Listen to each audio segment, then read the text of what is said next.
നടിയെ ആക്രമിച്ച കേസിലെ മുഖ്യപ്രതി പൾസർ സുനി പുറത്തേക്ക് ഉപാധികളോടെയാണ് ജാമ്യം. കോടതി പരിധി വിട്ട് പുറത്തു പോകരുതെന്നും സാക്ഷികളെ സ്വാധീനിക്കരുതെന്നും കോടതി.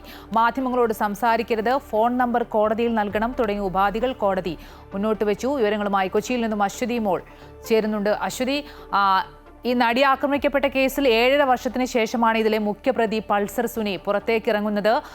വിചാരണ കോടതിക്ക് തീരുമാനിക്കാം ജാമ്യ വ്യവസ്ഥകൾ എന്ന് സുപ്രീം കോടതി വ്യക്തമാക്കിയിരുന്നു. കർശന ഉപാധികളോടെയാണ് ജാമ്യം. എന്തൊക്കെയാണ് ജാമ്യ വ്യവസ്ഥകൾ? ഇതിൽ ജാമ്യ വ്യവസ്ഥകൾ ഇപ്പോൾ പുറത്തു വന്നിരിക്കുകയാണ്. ഒരു സിം മാത്രമേ ഉപയോഗിക്കാവൂ, അനുമതിയില്ലാതെ വിചാരണ കോടതിയുടെ പരിധി വിട്ട് പുറത്തു പോകരുത്, അതിന്റെ എറണാകുളം ജില്ല വിട്ട് പുറത്തേക്ക് പോകരുത്. ഈ ഉപയോഗിക്കുന്ന സിം, ജാമ്യത്തിലായിരിക്കുമ്പോൾ ഉപയോഗിക്കുന്ന സിമ്മിന്റെയും ഫോണിന്റെയും എല്ലാ വിവരങ്ങളും പോലീസ് സ്റ്റേഷനിൽ അറിയിക്കണം. മാത്രമല്ല, ഒരു 2 ആൾ ജാമ്യം, 1 ലക്ഷം രൂപയുടെ 2 ആൾ ജാമ്യം, അതുപോലെ തന്നെ 1 ലക്ഷം രൂപ, ഇവയാണ് ജാമ്യ വ്യവസ്ഥയിൽ പറഞ്ഞിട്ടുള്ള മറ്റ് ഉപാധികൾ.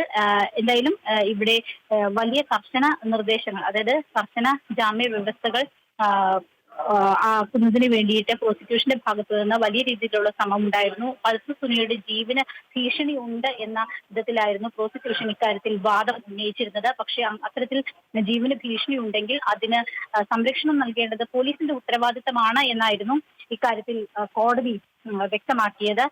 എന്തായാലും ഈ സാക്ഷികളെ സ്വാധീനിക്കരുത്, മറ്റ് പ്രതികളുമായിട്ട് സമ്പർക്കം പുലർത്തരുത് തുടങ്ങിയ കാര്യങ്ങൾ കൂടി പൾസർ സുനിയുടെ ഈ ജാമ്യ വ്യവസ്ഥയിൽ കോടതി വ്യക്തമാക്കിയിട്ടുണ്ട്. അതിന്റെ കൂടുതൽ വിശദാംശങ്ങൾ ഇനിയും വരാനുണ്ട്. പക്ഷേ നിലവിൽ ലഭിച്ചിരിക്കുന്ന വിവരങ്ങളുടെ അടിസ്ഥാനം, അതായത് ഇതുവരെ പറഞ്ഞിരിക്കുന്നതിന്റെ അടിസ്ഥാനത്തിൽ മാധ്യമങ്ങളോട് സംസാരിക്കരുത് എന്നൊരു കാര്യം കൂടി കോടതിയുടെ ഭാഗത്തു നിന്ന് ഉണ്ടായിട്ടുണ്ട്. അത്തരത്തിലുള്ളൊരു വ്യവസ്ഥ കൂടി മുന്നോട്ട് വെച്ചിട്ടുണ്ട്.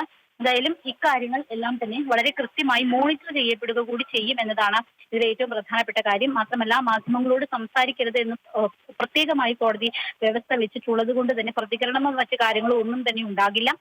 എന്തായാലും ഈ സാക്ഷികളെ സ്വാധീനിക്കുന്ന കാര്യത്തിലും ചില വാദപ്രതിവാദങ്ങൾ കോടതിയിൽ നടന്നിരുന്നു. അതായത് പ്രോസിക്യൂഷൻ ഈ വിഷയത്തിൽ ഈ കാര്യം വ്യക്തമാക്കിയപ്പോൾ പൾസർ സുനിയുടെ അമ്മയും ഒരു സാക്ഷിയാണ്. അപ്പോൾ അമ്മയോടും മിണ്ടിക്കൂടെ എന്നുള്ള ഒരു കാര്യം കോടതി നേരത്തെ ചോദിച്ചിരുന്നു. പക്ഷേ സാക്ഷികളെ സ്വാധീനിക്കരുത് എന്നുള്ളൊരു വ്യവസ്ഥയാണ് ഇപ്പോൾ കോടതി മുന്നോട്ട് വെച്ചിട്ടുള്ളത്. മാത്രമല്ല, ഇതിലെ നടിയെ ആക്രമിച്ച കേസിലെ മുഖ്യപ്രതി പൾസർ സുനി പുറത്തേക്ക് ഉപാധികളോടെയാണ് പൾസർ സുനിക്ക് ജാമ്യം കിട്ടിയത്. വിശദാംശങ്ങൾ നൽകുകയായിരുന്നു കൊച്ചിയിൽ നിന്നും അശ്വതി മോൾ.